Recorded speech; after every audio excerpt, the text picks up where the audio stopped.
what's up guys, welcome back to Michael's Millennial Money. Today we have a new video about the power of building wealth with the frugality. You know that you are here for a while, so I am actually talking about frugality quite a bit just because I'm kind of frugal person.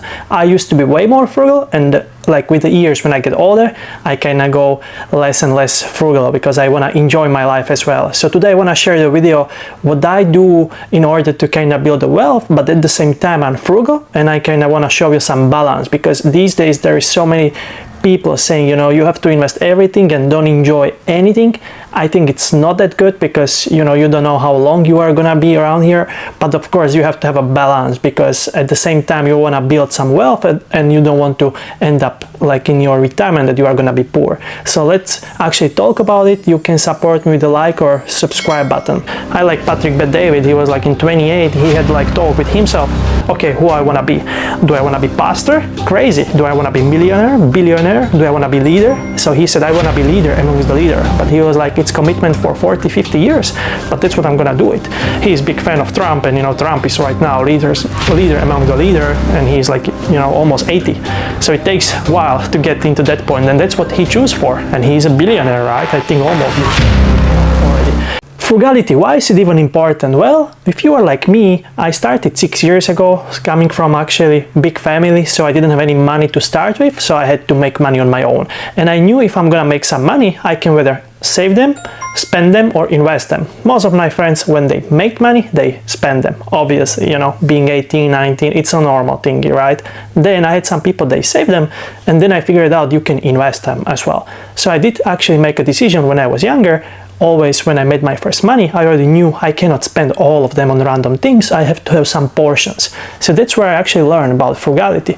Believe or not, but when I was in high school, I didn't know that, you know, you should save money on clothes. You don't have to have the nicest clothes ever because people don't care, you know, it's mostly about you, what it's comfortable for you. So I figured out that I'm the most important person in my life and I want to take care of me, so whatever makes me happy, I'm okay to invest, but I'm not gonna do anything just because other people can see that it's like a nice thing. I literally know the people, they are willing to buy something just to show off, whether it's like nice watches. My coworkers, they buy Rolexes and so on. Of course they are flex. I like Rolexes, I want to buy it as well, and I was thinking I'm gonna buy it now, but not really. Why actually would spend 15 grand for a Rolex? Now I can put it for the anything else down, right? So, but of course some people, they just want to buy it because they like it, but I'm saying about the people, they want to buy something just to show off, which I never done, and I never found it beneficial because I don't care about other people. And my quote is like, I don't have to show to people anything that I don't care about, right? Why should I show off to some people which I don't even care, right? So it's kind of like different mentality when it comes to this. So I started to be frugal when I was very young, and so many people then were saying I'm too much frugal, you know, because I started to make decent amount of money and I could buy a car. When I was 19, I could buy my, you know, favorite car was like Mercedes S-Class. Of course, I didn't want to buy the new one, but I could buy used one because in middle of Europe, you can travel to Germany, you can buy it for 40-50 grand and it's a nice car. But I was like, I cannot do it because it's my first money. It's hard to maintain, you know, or not hard to maintain, but it's used car, so there might be some additional cost, and it's expensive because it's Mercedes, right? So I was like, no, I'm not gonna do it. So then I met one friend, and his dad was like, if you want to buy a car for 50 grand, you should have 10 times more. And I didn't understand it because I grew up in the mentality, you buy whatever you want, and if it's too much, you finance it and so on. But then there was other guys saying, you know, you have to have 10 times more if you want to buy a car for 50 grand. Again, I'm not saying it's right or not, but it's just different point of view. So I did realize there are different people and they think about things differently. Then who I'm gonna listen? Well, if it's finance, I'm gonna listen to the guy who is successful in finance. If it's relationship, I'm gonna listen to the guy like who is very good with the relationship, right? So actually I figured out that if I have a 50 grand, it makes sense to buy a car for 5 or 10 grand, right? Which I haven't bought actually. And I start to like doing again work and progressing and so on. But now like I'm at the point that I did make more than I was actually even thinking it's possible. Like when I was younger, you know, I was like thinking that you make 2, 3, 4 grand a month and that's you are on peak of your life and life is easy.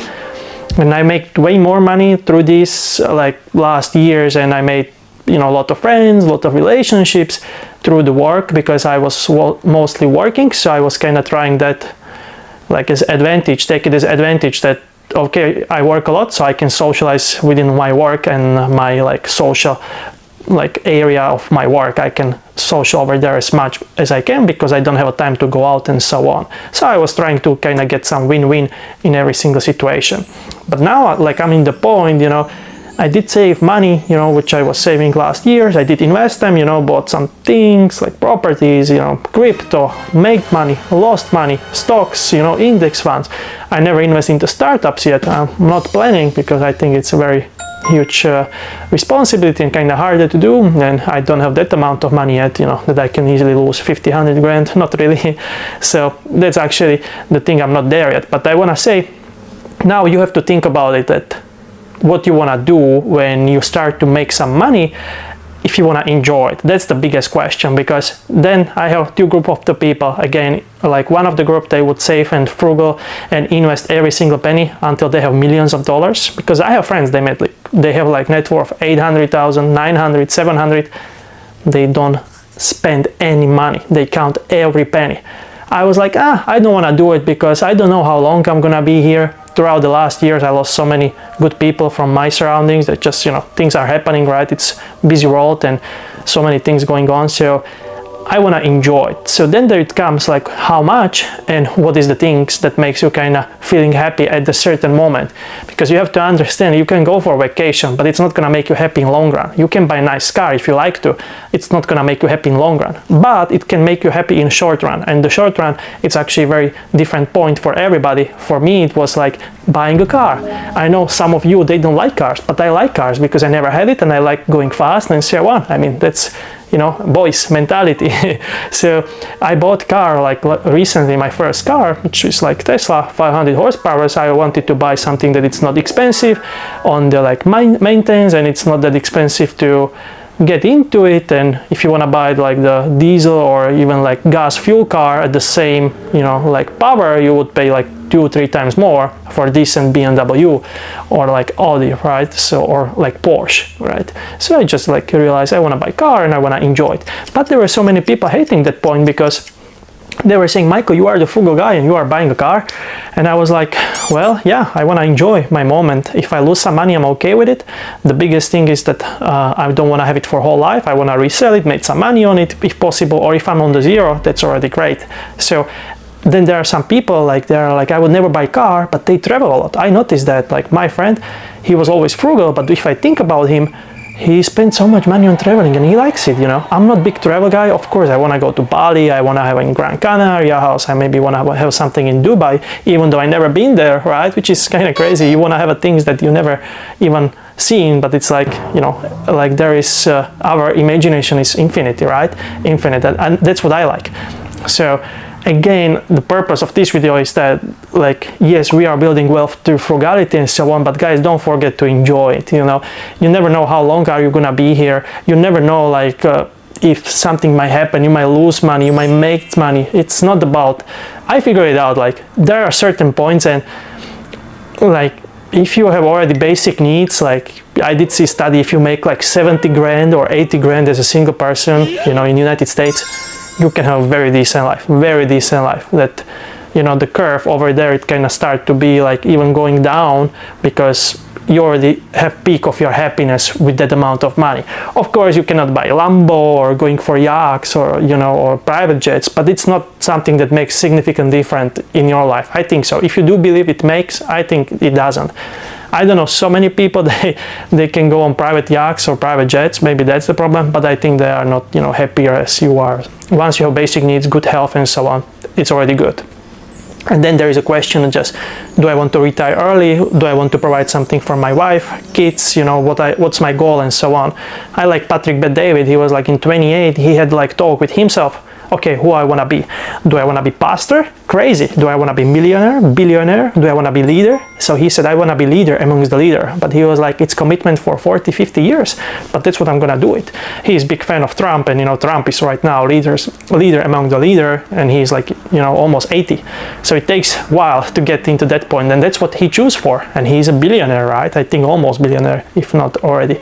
So that's what I like as well. Like have to sit down with yourself and have a decent talk. And I had that talk with me quite a bit of times. I kind of like the Tony Robbins quote that you think actually when you succeed, you party, and when you fail, you ponder, and all the greatness comes from like failure because you're reading your life. And I reading my life every couple months, and sometimes I just go back and I'm thinking, you know, imagine that 5 years ago somebody will tell you like you have all these things that you wanted, would you believe it? And I was like, wow, no, I would not. And now I have it, I take it as a granted, you know, like nice car that I can go travel if I want to, I can own some properties over there back home. And the thing is, you know, try to find a balance. That's the purpose of this video. Like, of course I can tell you save every penny, put it in 401k, S&P 500 and so on. Don't forget to enjoy. You know, the more people you meet, I think you will more understand what I'm saying, because you know there are so many things happening. People are getting health issues, mental issues and so on. If it's just about the money that you think it make you happy down the road, or once you are gonna be 40, you are gonna retire, of course it's good, but your body is gonna be feeling way different than it's feeling today and so on. So that's why I'm kind of enjoying more and more, you know. Of course I want to buy Porsche, I want to buy Rolex, and I'm gonna buy it one day. It's not a question if I am buying that or not, it's just when, right? I just want to take the stairs because my friend told me, Michael, when you are starting and you are progressing, it's good to take the stairs. You can take a like lift or elevator, like let's say you made suddenly so much money and you buy all these Rolexes, Lambos, blah blah blah, but how easy you did go over to the top, you can kind of even fall very easy. And of course I never made that amount of money that I can buy Lambos or, you know, so many Rolexes. The Rolexes that I like, it's like they cost 15 grand, so nothing crazy. But what I wanted to say, I'm taking the stairs, so that's what I use from the friend that if you have 50 grand, you buy car for 5 grand, even though you can buy car for 30, because it's not that financial sense, right? So guys, have it in mind, and you can put in the comment section below where would you maybe spend some money that for some enjoyment this year or so on. Of course, have some money. I always, when I have a good day, when I make a good amount of money, I buy something for me, because I like it. Whether it's a t-shirt, I just bought a new ring, it's on the way, you know, ultra human, because the other one I lost, so it's like, yeah, I like it, so why not? It's investment into my health, blah blah blah. Clothes, I feel nice and comfortable, why not? So don't forget about you to treat yourself in decent way, because you are the most valuable asset that you have in your life. I know so many people are saying, you know, it's more about the other people and so on. Understand this, you are the most important person in your life. And then you can kind of divide it into your family and kids and so on, but at the beginning it's you, and overall it should be you, because if you give up on yourself, whether it's your health, your dreams and so on, you are giving up on other things as well, and you will give up down the road on other things as well. Thanks for watching, until next time, see ya.